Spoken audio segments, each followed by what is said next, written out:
Editor, director, cameraman అన్ని భాగాల్లో 24 crafts గురువు గారికి అనుభవం ఉంది. నేను అప్పటి నుంచే అందులో అయినా ఒక్క 4-5 నేర్చుకుంటే బాగుంటుంది అనుకున్నాను, నేర్చుకున్నాను. అలాగే ఇవాళ బాంబే నుంచి వచ్చింది టింగుల్ కపూర్.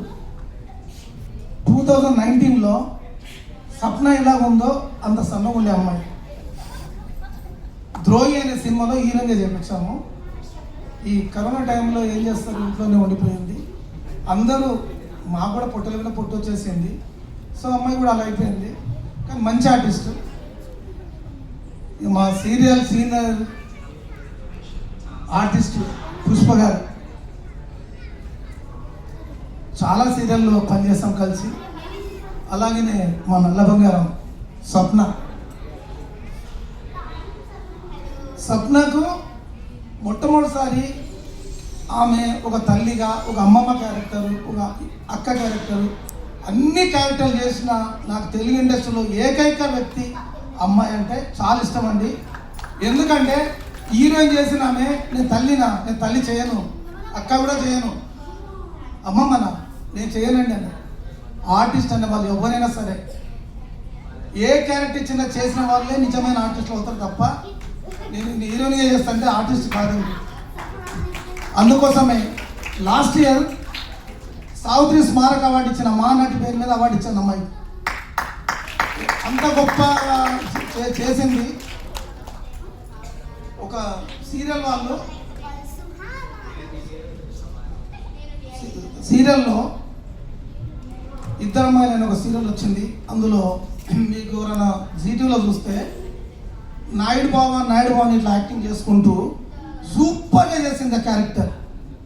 ఆ సీరియల్లో ఏ డైరెక్టర్కు, కెమెరామెన్కు, నిర్మాతకు ఎవరికి రాలేదు అవార్డు. పాపం అమ్మాయికి అవార్డు ఇచ్చారు వాళ్ళు. ఆ అవార్డు ఇచ్చిన వెంబడే నేను సావిత్రి స్మారక అవార్డు ఇచ్చిన. చాలా మంచి ఆర్టిస్ట్ అండి అమ్మాయి. ఇక మా బ్యాడ్మింటన్, నేషనల్ బ్యాడ్మింటన్ నవ్వేరావు కాకినాడ నుంచి నా మీద ఉన్న ప్రేమతోటి మామ నేను వస్తా మామ మొన్న వచ్చింది. నేను చాలా బిజీ ఉండే.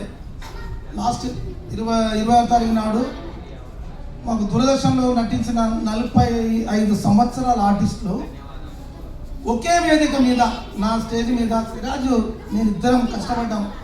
15 రోజులు నిద్ర లేకుండా సిరాజ్ నాతోటే ఉన్నాడు. దూరదర్శన్ చేసిన ఆర్టిస్ట్ అందరికీ నంది అవార్డు ప్రకటించి 14 సంవత్సరాలు అవుతుంది. 14 సంవత్సరాల నుంచి అవార్డు ఇవ్వాలి, అస్సలు అవార్డు ఇవ్వలేదు. ఏమైనా చేయాలని చెప్పి నేను నంది అవార్డు వాళ్ళు ఇస్తారు, నేను బంగారు నంది అవార్డు ఇస్తాను చెప్పి అందరికీ బంగారు నంది అవార్డు ఇచ్చాను.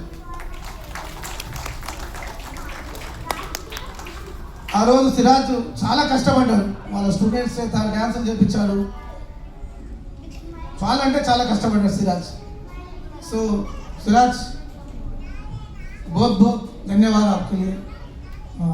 आप नहीं तो मैं उतना बड़ा फंक्शन नहीं कर सकता हूँ. కాకపోతే నా దగ్గర ఏమంటే మామ అరే నేను పోతా నాకు పంపిండని అవార్డు ఇస్తే నా కేవలమే పేరు వద్దండి, మంచిగా జరుగుతున్నది, అందరి పిలిచి ఒక్కొక్కరికి అవార్డు ఇస్తున్నాము. ఇప్పుడు మనం ఎంత నేను పెళ్లి చేస్తే ఎవడో ఒకడు ఉప్పు తక్కువ ఉంది, కారం తక్కువ ఉంది అంటారు.